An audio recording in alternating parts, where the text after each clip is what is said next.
Hi, today I'm going to talk about the final subject I made for the SQL class. It's called Personal Finance. And the contents include an overview, the ER model, and explanation for the ER model, the scripts process and the breakdown of the scripts, and the questions I created, including the solutions and the result.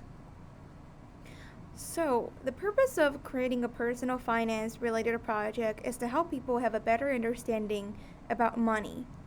It helps them to gain financial stability, making financial decisions, and enhance the quality of life. So, the personal finance will break down the bills and analyze the client's purchases, and also help them to stay on their budget and never overspend. And here is the ER diagram I created.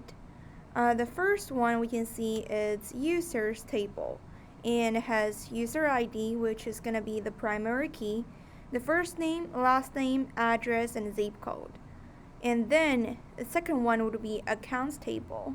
The account ID will be the primary key, and a user ID is from the users table, which will be a foreign key here, and account type and balance. Here you can see it's a one-to-many relationship because the foreign key included here, user ID. The third one, it's go down to the transactions table. It includes transaction ID, which will be the primary key, account ID, which is foreign key from the accounts table, transaction date, amount, and description. And then after that, we come across a very special table, which is basically like a bridge. So it serves as a bridge table between transaction table and categories table. It has transaction ID, which is a foreign key, and category ID, which is also a foreign key.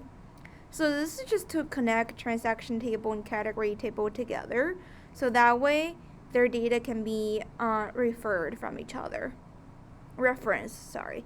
And then we have the categories table. Category ID will be the primary key. Include category name and also the label. Last but not least, we have the budget table. It has the budget ID, which is the primary key, and also category ID, which is from the categories table. Here, service foreign key. It has start date, end date, and the amount. So this is just a brief structure of the scripts I created for later, and this is the ERD table. Explanation, like I said before, there's user table, has the user primary key, user ID. The account table has primary key as account ID, foreign key as user ID. Transactions table has the foreign key account ID, primary key transaction ID.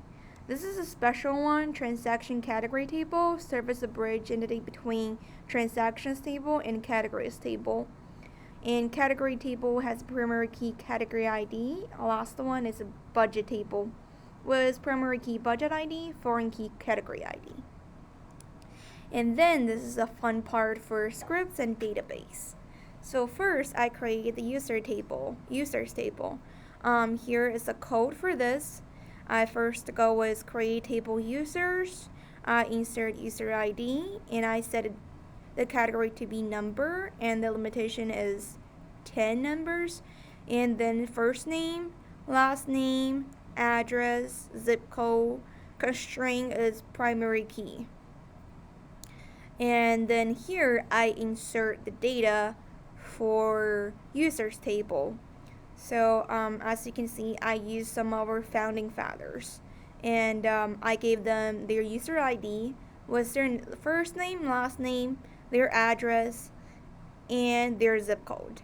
So I inserted 5 data here, and then this picture is the final result of what it's going to look like after I insert the data for users table, and I select all for from the users table.